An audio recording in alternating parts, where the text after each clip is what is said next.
Hey guys, let's eat. What are we doing today? We are making broth, stock, what you would use to make your dinners with. You could use it to make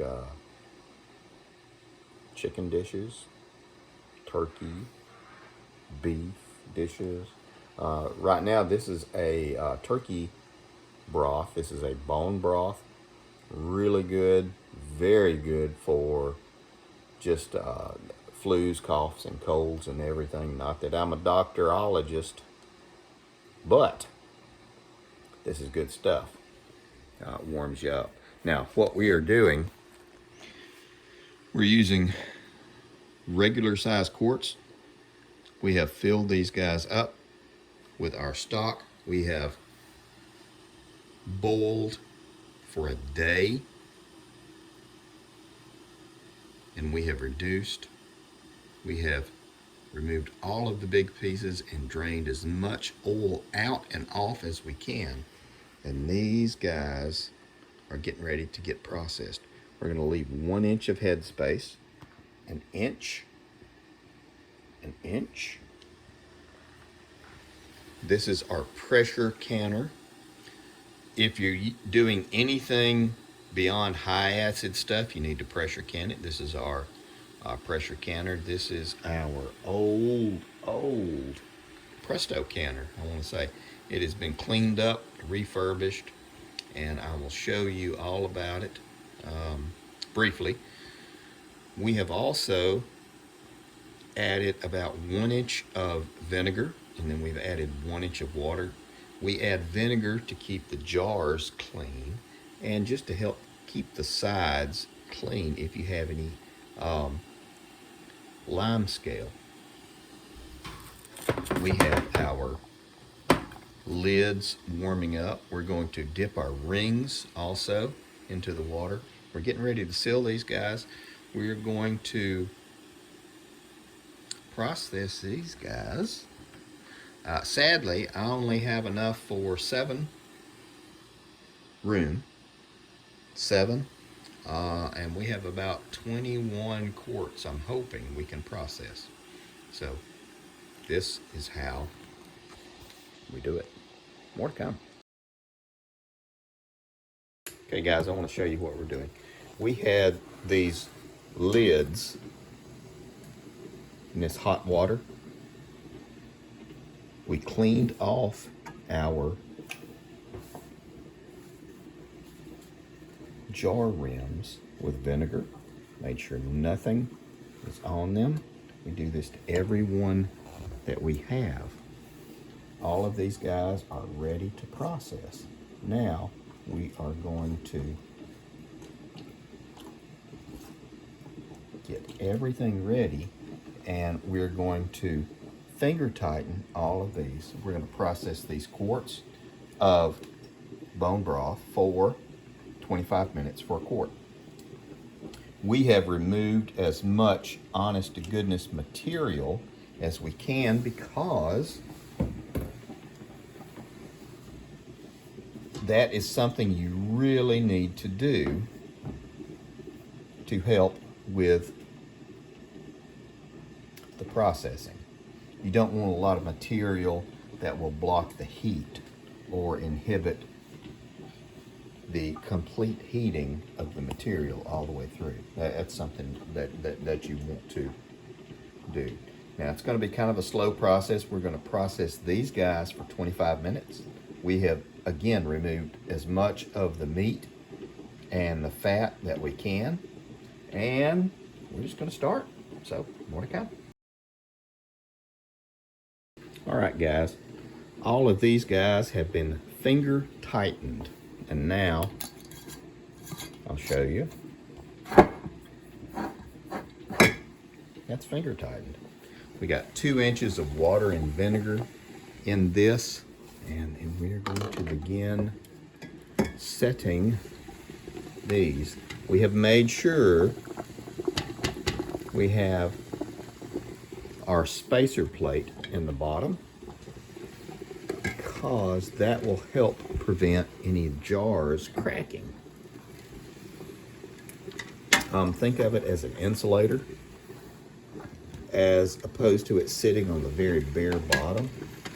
Now this is going to be some of the best broth that you have ever had, and it is going to be incredible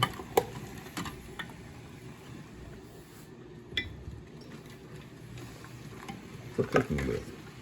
Now you see 2 inches has displaced it almost 1 inch below where the bend occurs in these jars. Now we've got boiling.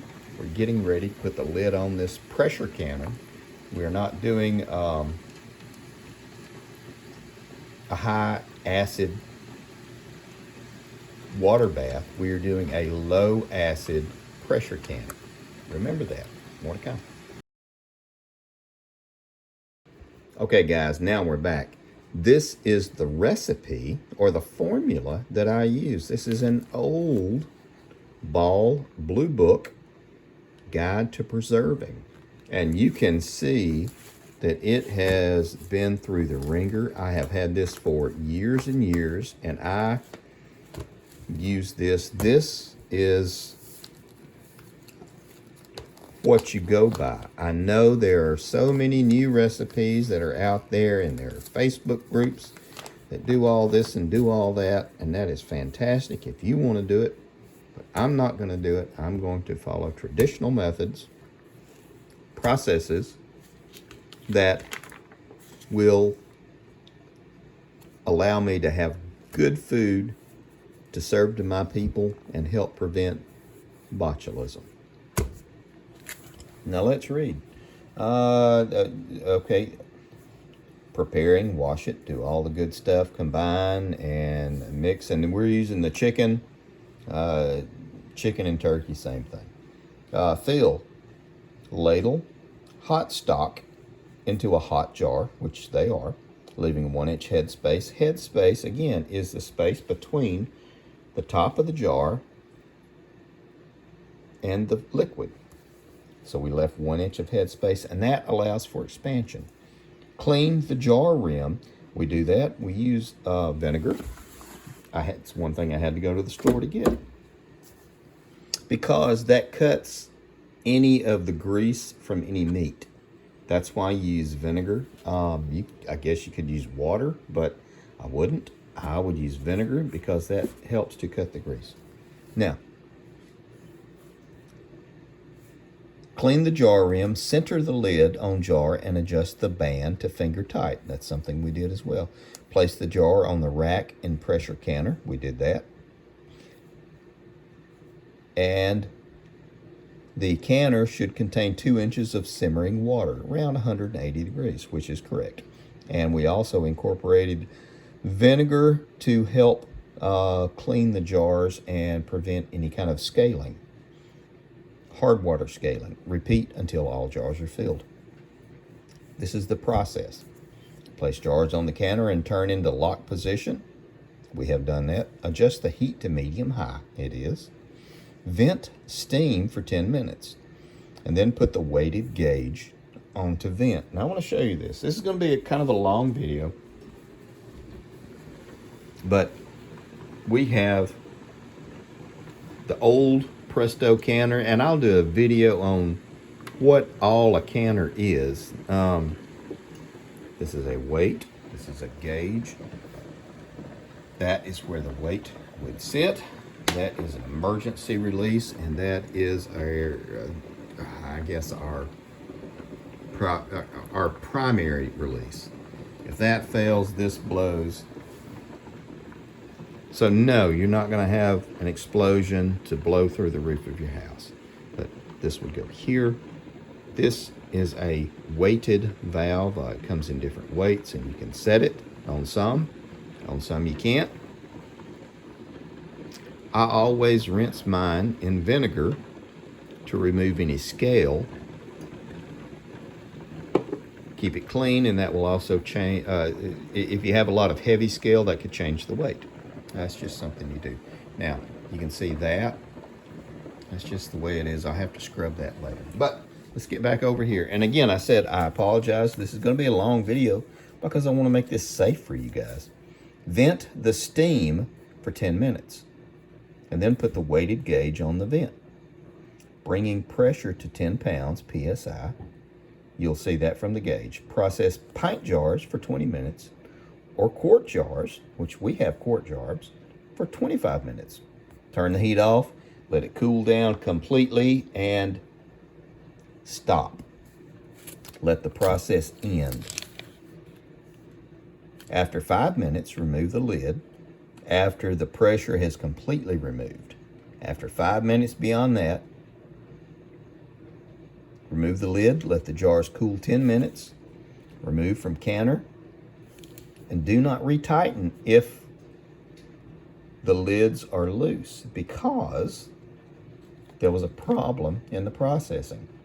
If there was a problem in the processing and the lids and the jars or the tops are still loose, then those are the ones you use first, and you put those in your refrigerator. Cool 12 hours, blah, blah, blah. Check the seals, label, and store. Rinse, repeat. This is what we're doing. We have, it's 11:23. We've had this guy on for 3 minutes. So 7 more minutes, we're going to have this guy capped off, and we're going to start our pressure canning process. All right, guys, we hit our 10-minute, 10 PSI mark. So we have turned the stove down. Sometimes you hit it right on the mark, sometimes you don't. But we're gonna let this guy simmer 25 minutes at 10 PSI, and that will pressure can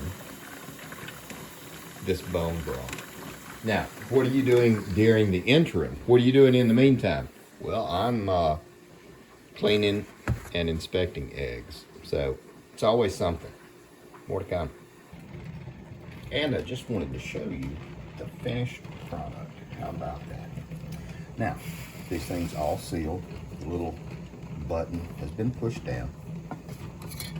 And when we set them in their final spot, we store it with the ring on.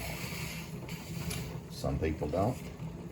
It's recommended that you do, is all I'll say. I used to not for years, and I never had any problems. But the problem that a lot of people see after a while, this for example,